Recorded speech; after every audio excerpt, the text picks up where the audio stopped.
For 6 years, I honestly believed I knew the man I married. Our life looked solid, we talked about starting a family, even went out searching for a weekend place we could fix up together. But on one completely ordinary trip, just a regular weekend away, everything I thought I knew blew apart. That's when I found out he already had a family of his own. And he'd been lying to me for years. My name's Emily. I'm 34, and I work in event management, corporate gigs, festivals, conferences, the whole circus. I deal with chaos for a living, and I'm juggling details from the moment I wake up until I fall asleep. That kind of job teaches you to read people fast. You pick up on who's pretending, who's genuine, and who's out there trying to run a game on you. Because of that, I really believed I understood my own life. Especially my marriage. I'd been with my husband, Daniel, for 6 years, 4 of those married. We met at this fancy corporate party, one of those events where everyone's dressed to impress. Daniel was, and still is, the marketing director for a big development firm. He was the classic polished guy, confident, smooth, charming smile, always ready with the perfect line. People gravitated to him. And so did I. Things escalated quickly between us. We became an official couple almost right away. Within the first year, we were already living together in this beautiful apartment downtown. We traveled constantly, quick getaways, long vacations, wine-tasting weekends. On paper, we looked like the couple everyone posts about online, the kind people see on Instagram and think, damn, they've got it figured out. We talked seriously about kids, about settling down.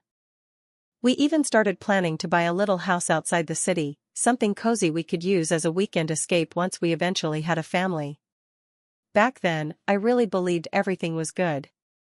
About 2 years ago, Daniel started going on more business trips. His company was expanding into some small town in Washington state. According to him, he had to be there all the time, sometimes for a couple of days, sometimes for a full week. He kept bringing up that town. It's gorgeous, he'd say. There's a lake, the woods, clean air. If we ever had a tiny place out there, it'd be perfect. I didn't think much of it at first. I just took it as him making conversation. But this spring, I was the one who mentioned it again. I remember the moment crystal clear. We were at home having dinner, sipping wine, talking about nothing serious. I said, maybe we should actually look for a house there. You talk about it so much, and it would make your work trips a lot easier. He paused. And now, looking back, that hesitation should have set off every alarm in my head. Right now's probably not the best time, he said. But I nudged him a bit. Why not? Let's just go look. I want to see the place for myself. After a little more reluctance, he finally gave in. All right. It would be nice to have a base out there for work. And that was the moment everything started rolling. We planned a 3-day trip. There happened to be a real estate expo that weekend, so it felt like perfect timing. I was excited, scrolling Pinterest, saving photos of cozy cottages and little lakeside porches. I pictured the two of us drinking coffee by the water, maybe with our future kids running around in the grass. Looking back now. God, I had no idea how blind I was. So we had this 3-day trip lined up, and honestly, I was excited. It felt like we were stepping into a brand new chapter of our lives. In the days leading up to it, Daniel acted mostly normal. Maybe a little jumpier than usual, but I blamed that on work pressure. He'd been talking about this town for months, so I figured he was just nervous about whether we'd actually find a place that checked all our boxes. The morning we left, we packed up early. Daniel insisted on driving, which wasn't unusual, but the way he acted during the ride definitely was.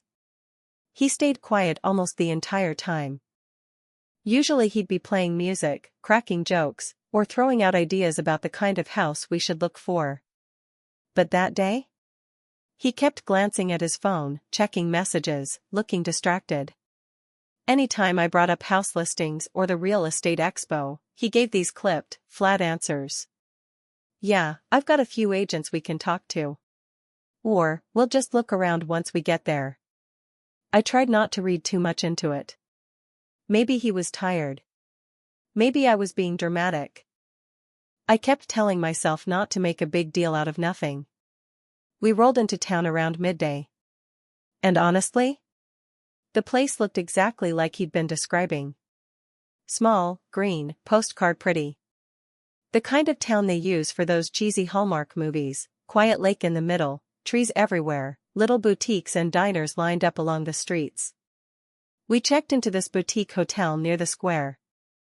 Daniel had already booked the room, and what caught my attention right away was how the front desk clerk greeted him like an old buddy. I even joked, "Wow, look at you. Town celebrity already?" He just brushed it off.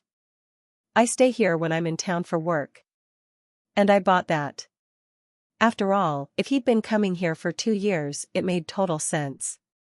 That afternoon, we toured a couple houses.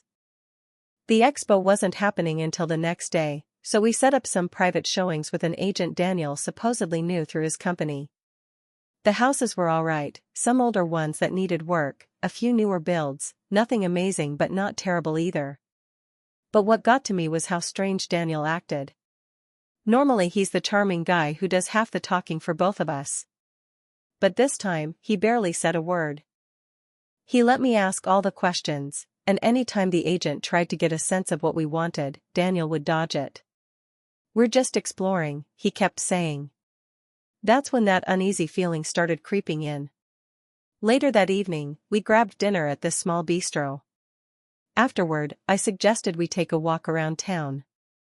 The weather was perfect, cool, crisp, the kind of night you'd want to stroll around holding hands. But Daniel suddenly froze. "I've got a couple work calls I need to make," he said, staring at his phone again. "Why don't you go out for a bit? Enjoy the town?" That stopped me cold. This man never, ever turned down alone time with me when we traveled. And I couldn't remember the last time he took work calls at 8 o'clock on a Friday. But I didn't want to start a fight. Not during what was supposed to be a relaxed weekend. So I forced a smile and said, "All right. I'll go wander." I grabbed my purse and walked out, but that nagging feeling followed me everywhere. I strolled through the square, checked out a few shops, snapped some pictures. I figured I'd pick up a coffee and bring one back for him. And that's when it all started to unravel. I stepped into this little side street cafe, cute place, mismatched furniture, local paintings all over the walls. I was standing in line when someone behind me said my name. "Emily?" I turned around, and there was Jenna, an old coworker from an event company I worked at years ago. We were never super close, but we liked each other. She looked genuinely surprised. "What are you doing here?" I laughed a little. "Daniel and I are here for the weekend. We're looking at houses. He's been coming here a lot for work, so we figured we'd check out the area." And that's when the first crack appeared. Jenna blinked a couple times. "Oh. I didn't realize you two were together here. I mean, I see Daniel around all the time. Doesn't he work here? And, well, I thought he lived here most of the week." My stomach just dropped. "Sorry?" I asked, trying not to let my voice shake. She looked confused, maybe even embarrassed. "I've seen him at the lake with his family. A few times, actually. I didn't think anything of it. Maybe I misunderstood." I felt everything inside me go cold. "What family?" I managed to ask, barely above a whisper. She hesitated. "A woman. And a little boy." I just assumed it was his family, but maybe I was wrong. I forced a smile I didn't feel. "Maybe. Thanks." I somehow ordered my coffee. I honestly don't know how I didn't drop the cup on my way out, my hands were shaking so badly. I walked back to the hotel like I was sleepwalking. And here's the part that still turns my stomach. I opened the door, and Daniel was sitting on the bed, scrolling through his phone like nothing in the world was out of place. He looked up and smiled. "Hey babe, how was your walk?" I just nodded. "Good. He started talking about the expo, about houses we should check out the next day. And I sat there staring at him, thinking, who is this man? And what the hell have I gotten myself into? I barely slept that entire night. When we got back to the room, Daniel acted like everything was completely normal. Honestly, he seemed almost cheerful. He kept talking about the houses we toured, flipping through more listings on his laptop, pointing out features he thought I'd like. I forced a smile, nodded at all the right moments, pretended to be invested. But inside? My thoughts were running wild. Jenna's voice kept replaying in my head. I thought he lived here most of the week. I've seen him with his family. What family? But here's the thing about me, I'm not the type to jump straight into worst-case scenarios. My whole job revolves around planning events and managing messy situations. I see how easily rumors start, how fast stories get twisted into something completely different. So I kept trying to talk myself down. Maybe Jenna misread what she saw. It was a small town, people make assumptions. Maybe Daniel was with clients. Maybe the woman was a coworker. Maybe the kid belonged to one of the people he was meeting. I kept repeating those excuses in my head like a broken record. But the way Jenna hesitated, that look she gave me, it didn't feel like a misunderstanding. Still, I didn't want to burn my entire marriage to the ground based on something a former coworker thought she saw from a distance. What if I confronted Daniel and he actually was innocent? I'd look paranoid, jealous, unstable. And let's be honest, Daniel was a master at sounding logical.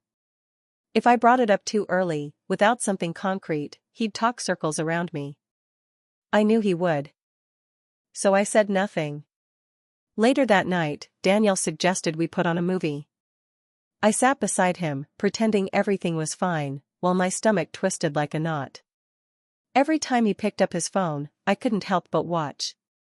He kept texting people, smiling at the screen once or twice. I asked, trying to keep my voice steady, work stuff? He looked up, casual as ever. Yeah, just handling a few things before tomorrow. I nodded, but my mind was spinning. Was it really work? Or was he messaging her? At one point he went into the bathroom, and I felt this sudden, overwhelming urge to grab his phone and go through it. But I didn't. That felt like crossing some invisible line I wasn't ready to cross, not yet. When he came back out, I pretended to be tired. We turned off the lights. Daniel was out cold within minutes. I stared at the ceiling for what felt like forever. No matter how hard I tried, I couldn't get the image out of my head, Daniel walking around this town with another woman, and a child. Sometime around 3 a.m, I sat up and looked at him sleeping peacefully beside me, like he didn't have a care in the world. And that's when something hit me, something that sent a cold shock straight through me. I had absolutely no idea what he really did when he came here. He always told me he was traveling for work. Meetings. Site visits. Corporate dinners. And I never questioned it. Why would I? He sounded believable. He always did. But now I wasn't sure at all. The next morning felt almost dreamlike, like I was moving through fog. Daniel woke up in a great mood, acting completely normal, as if nothing about last night had been strange at all. We went downstairs to the hotel cafe for breakfast, and he chatted away about the expo, asking if I wanted to check out certain neighborhoods later in the day. I smiled, nodded, played along. But inside? My thoughts were a mess. I couldn't get Jenna's voice out of my head. I've seen him with his family. I thought he lived here most of the week. And still, part of me kept trying to give him the benefit of the doubt. Maybe she mixed him up with someone else. Maybe the family was just clients or distant relatives. Daniel had mentioned work events out here before, maybe she'd seen him during one of those. I clung to that possibility harder than I want to admit. But deep down, something felt badly off. So I told myself, just watch today. Don't jump the gun. You don't have anything solid yet. We headed to the real estate expo, held in a big conference hall right by the lake. The place was packed, booths everywhere, people handing out flyers, loud conversations bouncing off the walls. Daniel looked completely at ease. He introduced me to several agents, smiling proudly as he said, "This is my wife, Emily." For a moment, I actually felt foolish for doubting him at all. I mean, look at him. If he really had some secret life tucked away in this town, why would he bring me here? Why introduce me to people he supposedly knows? But then the small things started adding up. At one booth, an agent greeted him with way too much familiarity. "Hey Daniel. Good to see you again." She gave me a quick look, like she was trying to place me. Daniel smiled smoothly. "Yeah, staying busy around here." It wasn't damning, but it didn't feel like he was just some guy passing through on business. It felt like someone who had been around, often. He'd always told me his trips here were short, rushed work visits. 2, maybe 3 days. He said he usually stayed in corporate housing. But standing there, watching how easily people recognized him, something didn't line up. These weren't quick-drop-by relationships. These were the kinds of connections you build when you're part of a community. A little later, while we grabbed coffee at the expo, Daniel's phone buzzed. He looked at the screen, and just like that, his whole expression changed, tight, stressed, distracted. "I need to step outside for a minute," he said. He didn't even bother with the work call excuse this time. He just left. I sat alone, stirring cold coffee for nearly 20 minutes, and all the questions I'd shoved down started bubbling up again. What does he really do when he's out here? Where does he actually stay? Who is he spending time with? I'd never once asked to see this so-called corporate housing. I never needed to. I trusted him. But now that trust was falling apart, and fast. When Daniel finally came back, he slipped right back into his cheerful persona. "Sorry about that, some last-minute stuff for Monday's meeting." I gave him a smile, but it felt hollow. Something inside me had already shifted. And by the time we left the expo, I knew one thing for sure. I wasn't going to be able to keep pretending much longer. After the expo wrapped up, Daniel suggested we head back to the hotel for a while, said he had some emails to catch up on. Honestly, that seemed more believable than him wanting to go out, considering how jumpy he'd been all day. And I didn't argue. The thought of sitting through a whole dinner pretending nothing was wrong felt impossible. Back in the room, Daniel opened his laptop and got to work. I pretended to scroll through my phone, but my head was just looping the same thoughts over and over. What if Jenna was wrong? What if she saw someone who looked like him? But what if she didn't? What if that family wasn't a misunderstanding at all? I kept trying to reason my way out of it.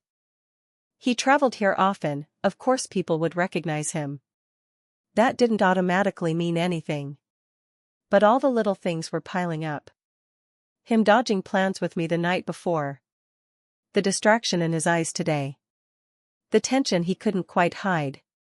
And the big one, the fact that I'd never once seen where he stayed on these work trips. Ever. He always mentioned corporate housing or a company apartment, but he never showed me photos or brought up details. I'd never thought to question it. Not until now. Eventually Daniel looked at the clock, closed his laptop, and stretched. "I think I'm gonna turn in early," he said. "Long day." "Yeah," I said. "Same." I went through the motions of getting ready for bed, but my heart was beating out of my chest. There was no chance I was actually going to sleep. When Daniel finally drifted off, snoring softly, I lay there staring at the ceiling, arguing with myself. You can't accuse him of anything yet. But you can't keep pretending, either. You need to know. And then I remembered his laptop. I knew the password. He wasn't the type to change it. My pulse spiked. I waited another 10 minutes, making sure he was completely out. Then I slipped quietly out of bed, opened the laptop, and let the screen glow to life in the dark room. For a moment, I just sat there frozen. What if you actually find something? Are you prepared for that? The honest answer? Not knowing was worse. So I logged in. I stared at the home screen, my heart pounding so hard I worried he'd hear it. Stay calm, I told myself. You're just looking. That's it. I started with his email, the basic stuff. At first glance, everything looked normal. Work threads, forwarded documents, meeting invites. The usual, the same kind of inbox I'd seen him handle for years. But this time I wasn't skimming. I read everything carefully. That's when I spotted it, a folder labeled local agents. I didn't remember him ever making a separate folder just for that. And Daniel was not an organized email type of guy. I clicked it. The first few messages looked innocent enough, real estate listings, open houses, standard stuff for someone house hunting. But 5 emails in, I saw one subject line that made my stomach drop straight to the floor. Tuesday's viewing, and cover story. Cover story? My fingers shook as I opened it. And there it was, in plain text. If Melissa asks, I'll say it's company housing. Thanks again for helping me keep everything organized. My mouth went dry. Melissa? Who the hell is Melissa? And why is he covering something up for her? I hovered my hand over the trackpad, trying to make sense of it. Okay. Maybe it was work-related. Maybe this was something that sounded worse than it was. But deep down, I knew better. Not anymore. A sick, heavy feeling settled in my gut. I wasn't done. I opened his documents folder. Receipts. Invoices. Expense reports. Normal. And then one file stood out like a flashing sign. Birth certificate, local. Why would he have that? My hands were trembling now. I double-clicked the file. A scanned birth certificate filled the screen. And in that moment, everything inside me fell apart. Father, Daniel, our last name. Mother, Melissa Hayes. Child, date of birth, 2 years ago. I forgot how to breathe. I read it again. And again. It didn't change. Daniel, my husband, the man sleeping inches away from me, had a child. With another woman. I sat there in complete disbelief, staring at the screen for what felt like an hour. My brain couldn't keep up. My thoughts were spinning so fast I felt sick. Jenna had been right. It wasn't confusion. It wasn't a rumor. It wasn't bad timing or a misunderstanding. It was real. And now I had the proof. I have no idea how long I sat there. The glow from the laptop felt way too bright in that dark room, and Daniel kept snoring quietly behind me, completely unaware that everything around him was starting to fall apart. My hands had gone numb. My chest felt tight, like there wasn't enough air in the whole room. It's real. It's actually real. I kept reopening the birth certificate, rereading it like maybe the words would change if I stared long enough. Maybe it was some weird mix-up. Maybe it belonged to another man with the same name. But it had his full legal name, the dates matched, and the birth was registered in this town. There was no way to rationalize it anymore. Daniel had a child. A separate life. And he'd been lying to me for God only knows how long. My stomach twisted. For a moment, I honestly thought I was going to be sick. I closed my eyes, pressed my fists into my knees, and tried not to fall apart right there. Okay. Breathe. Don't do anything stupid. I glanced over my shoulder. Daniel was still knocked out cold. Whatever I did next, I had to be careful. I closed the document, backed out of every folder, and shut the laptop gently. I put it back exactly how it had been, every angle the same. Then I slid back into bed and lay completely still. But sleep wasn't even an option. My mind was spiraling. How long had this been going on? What else was he hiding? How could I have been so blind? What the hell am I supposed to do now? I replayed the past couple of years, each work trip, each vague explanation, every moment I trusted him without question. And the worst thought hit me square in the chest. What if he never planned to stop? What if the goal was to juggle me and his other life forever? By the time the sky started to lighten outside, I hadn't slept at all. I heard the first cars outside the hotel, the muffled sound of the town waking up. Daniel stretched beside me, yawning. "Morning," he mumbled, like everything was fine. I turned my face away so he wouldn't see the look in my eyes. "Morning," I said, barely getting the word out. One thing was clear. I couldn't confront him. Not here. Not trapped in this hotel room, in his other town, with no exit strategy and no support. I needed time. I needed to get home. I needed solid, undeniable proof. So I swallowed hard and kept my voice steady. "I'm not feeling great this morning. Maybe I should head home early." Daniel didn't even look surprised. "Yeah? If you want, I can drop you at the train station after breakfast." Just like that. Completely casual. I forced a smile. "That'd be good."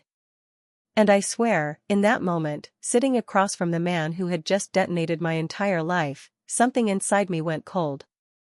"You're going to regret this, Daniel. You have no idea who you just messed with." The train ride home felt twice as long as usual. Daniel had dropped me at the station like everything was normal. "Get some rest," he'd said, kissing my cheek before walking away. Like nothing had happened. I spent the entire trip staring out the window, heart pounding, mind racing. A child. A whole other family. Years of lies. By the time the train pulled into the station back home, I had only one mission: figure out exactly how deep this went. I didn't even go to the apartment first. I called Lauren, my lawyer, and asked if she had time today. Something in my voice must have given away how serious it was. "Come in," she said immediately. "I'll clear my schedule." An hour later, I was sitting in her office, still shaking. I walked her through everything: Jenna's comment, how strange Daniel had been, the documents I'd found in that hotel room. Lauren listened without interrupting.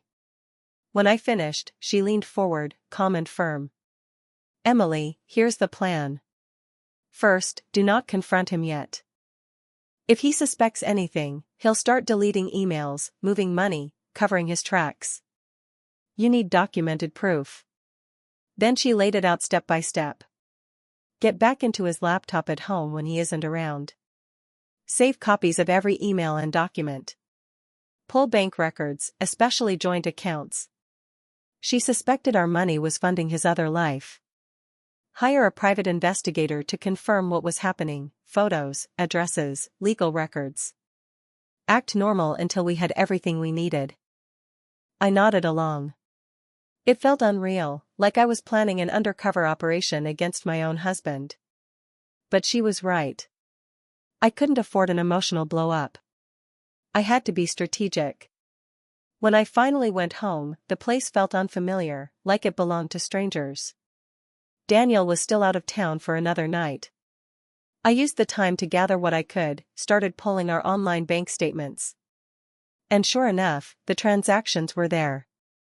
Regular payments to businesses in that town. Grocery stores. Rent. Child-related purchases. I printed every one. But the laptop? That would have to wait. I needed Daniel home, unaware, leaving it unattended, no mistakes. That night, lying alone in our bed, I didn't sleep. Because tomorrow, Daniel would walk back through that door. And I'd have to look him in the eyes. And pretend I didn't know a damn thing. Daniel came home the next afternoon. The moment I heard the key turn in the lock, my heart kicked into overdrive. I had to force myself to breathe normally before he walked in. He came through the door like nothing in the world was off. Smiling, setting his bag down, leaning in to kiss me. "Feeling better?" he asked casually. "Yeah," I said, keeping my voice steady. "Much better." We slipped right back into our usual routine. Daniel unpacked a few things, talked about next steps with house hunting, asked if I wanted to look at new listings over the weekend. I smiled, nodded, played along like everything was fine. But underneath all that, I was watching every single move he made. Counting minutes. Waiting. That night, after dinner and an episode of some show we were half watching, Daniel started yawning. "I'm turning in early," he said. "Tomorrow's a heavy day." He plugged in his laptop on the nightstand, same as always, and headed to bed. I stuck to my own routine. Brushed my teeth, scrolled my phone, kept busy. Mainly I just gave it time. When I was absolutely sure he was asleep, deep, steady breathing, not even a twitch, I made my move. I crept quietly into the bedroom, heart hammering against my ribs. His laptop was right there on the nightstand. I eased it off gently and tiptoed back into the living room, shutting the door behind me like I was handling explosives. Stay calm. Stay focused. Do this right. This time I wasn't snooping aimlessly. I had a mission. I plugged in the USB drive Lauren gave me and copied everything: emails, attachments, the birth certificate, notes, calendar entries. Every last scrap. Then I opened his calendar again, this time looking closely. That's when I saw it, blocks of time marked as site visits or client dinners, but the private notes told the real story. Dinner with M/pediatric appointment. Weekend at house, M and child's name. My stomach turned. There was no pretending anymore. He wasn't having a fling. He wasn't seeing someone casually on the side. He had a whole other household. A life. A routine. A family. I just stared at the screen, feeling frozen but strangely steady. Because now? I had everything I needed. I logged out carefully, returned the laptop to his nightstand in the exact position he'd left it, and went back to the living room. No sleep. Not even close. I sat there holding that USB drive like it was a live grenade, going over Lauren's plan again and again. The next morning, Daniel kissed me goodbye before heading to work. A few hours later, I was in Lauren's office handing her the drive. She scrolled through the files, nodding with approval. "Perfect," she said. "Now we start phase 2. That meant hiring the private investigator, someone she trusted completely. Their job was simple but brutal: confirm everything. Get photos, witnesses, documentation. And in the meantime, Lauren reminded me, I had to act normal. No slip-ups. So for the next week, that's what I did. Dinners. TV nights. Smiling when Daniel walked through the door. Even hanging out with friends so nothing looked suspicious. But inside? I was cold. Completely cold.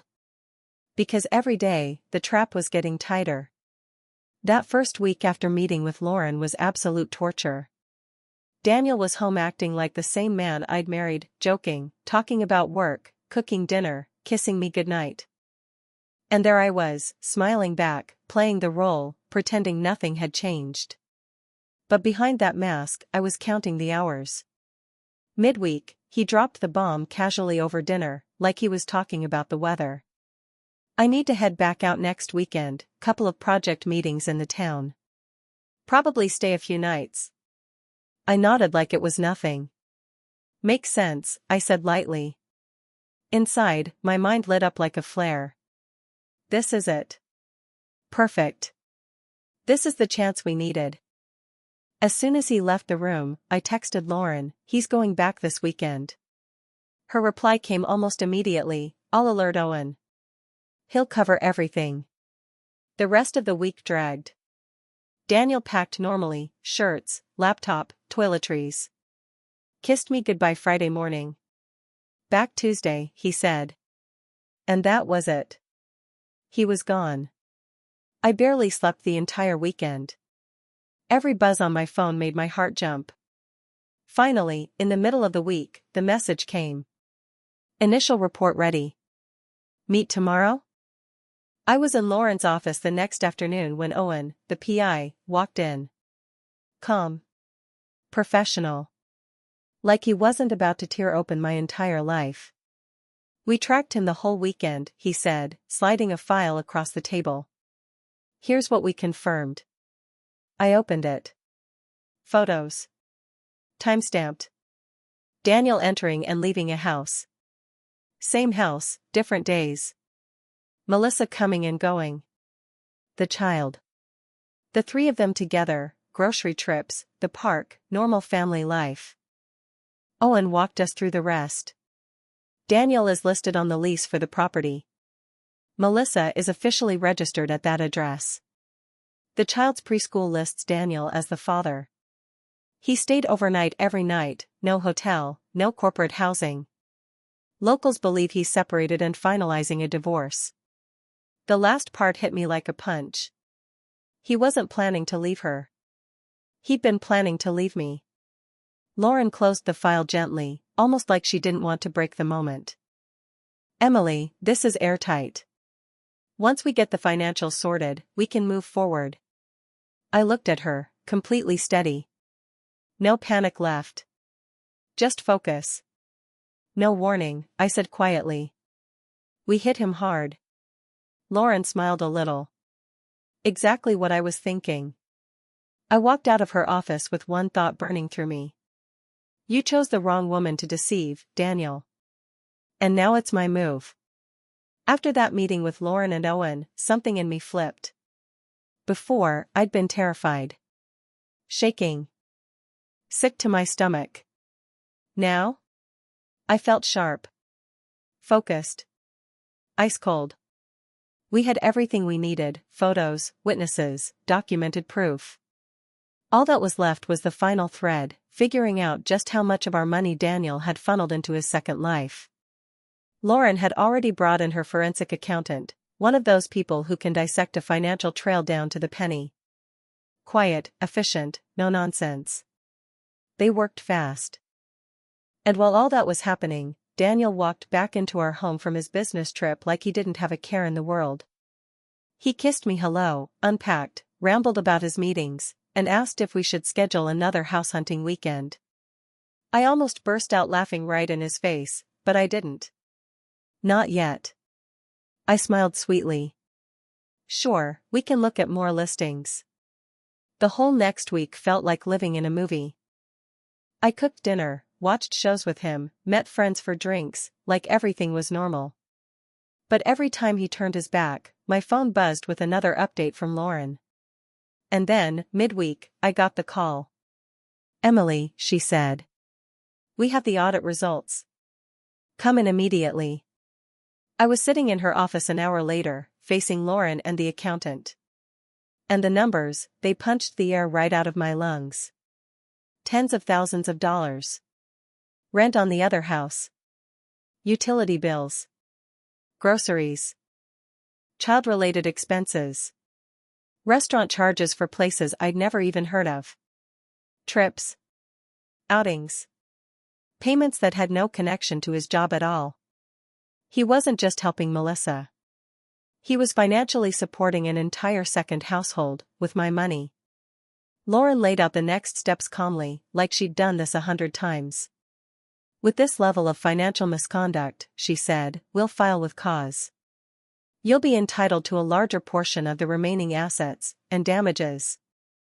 This is one of the cleanest cases I've seen. I nodded. But inside, something else had already sparked to life. I wanted one more thing. To catch Daniel in the act again, this time while he believed I was out of the picture entirely. So we set the trap. I told Daniel I had a 4-day work conference in Seattle. Back-to-back events, I said. I'll be offline most of the time. He didn't question it for a second. In fact, he looked relieved. Good, he said. You need a break. I'll handle things here. I packed a small suitcase, left it by the door, even scheduled a fake rideshare pickup, just in case he checked. Then I texted Tessa, I'm coming over now. Tessa lived a few blocks away, and she didn't hesitate to help. Her guest room became my hideout. The moment I left town, Laura notified Owen. This is the moment, she said. If he's going back, we catch everything. I barely slept. The next morning, Owen texted Lauren, he's packed. Leaving now. Daniel fell for the trap completely. He drove straight back to that town. Same house. Same routine. And Owen was right behind him.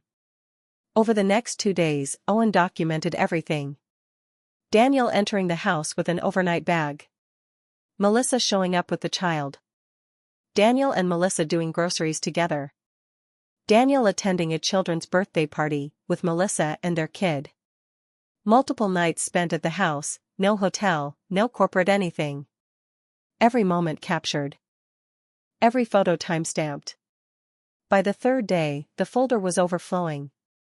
I sat on Tessa's couch watching the messages come in, each update hitting me like a cold slap. This is it. He's done. On the 4th day, Daniel texted me. Hope the conference is going well. Miss you. Can't wait until you're home, Red Heart.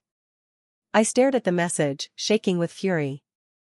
The same man who'd been playing house with his secret family for 3 nights straight was now texting me like the perfect husband. But this time? The show was over. That afternoon, Lauren called. Emily, it's all there. We're ready to file. A wave of cold clarity washed over me. No more waiting, I said. Let's hit him. I don't think I've ever been calmer than I was that morning. After 4 nights hiding at Tessa's, watching Daniel's double life unfold like a documentary, something inside me settled. The fear was gone. The confusion was gone. All that was left was resolve. I met Lauren early at her office. Everything was stacked neatly on her desk: Owen's final report, the financial audit, the birth certificate, the emails, the calendar entries. It looked like a case file from a crime show. Lauren handed me the divorce papers. We're filing today, she said. Fraud. Misuse of marital assets. Adultery. I didn't hesitate. I signed. Then we moved straight to the next stage, freezing our joint accounts. Lauren had already prepared the paperwork. Within hours, every account Daniel used for both his lives was locked down. He wouldn't be able to shift money, withdraw large amounts, or pull any of his usual tricks without it being flagged. As the bank confirmations rolled in, Lauren leaned back, satisfied. He's going to feel this instantly, she said. And he won't understand why, at least not right away. By mid-afternoon, everything was done. Divorce filed. Accounts frozen.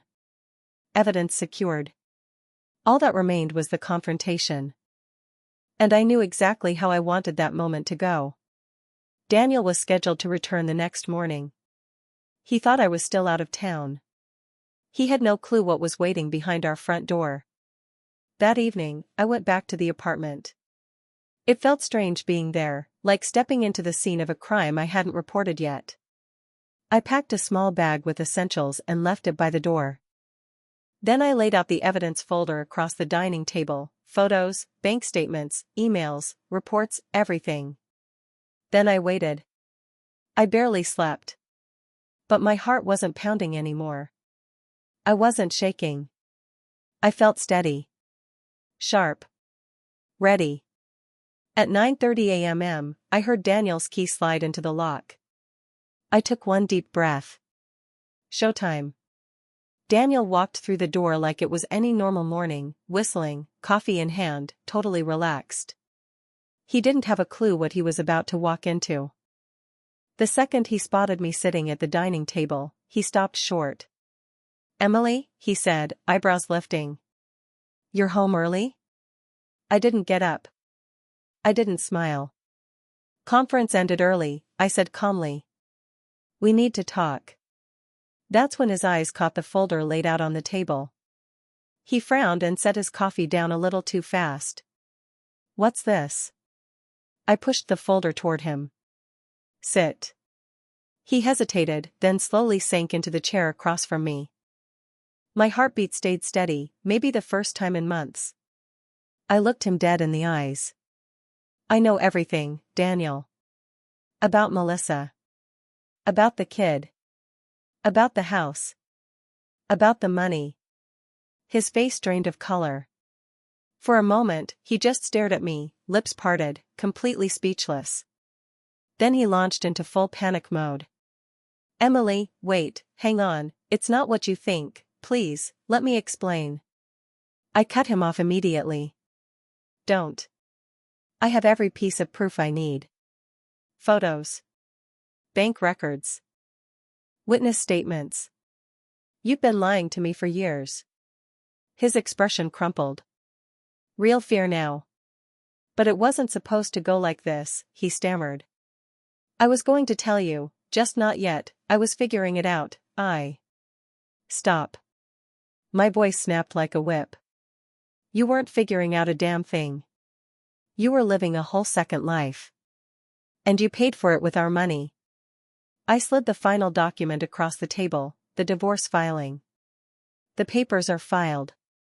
The accounts are frozen. You're done hiding. Daniel shot out of his chair so fast it scraped against the floor. He started pacing, running a hand through his hair. This will ruin everything, he blurted. Think about what people will say.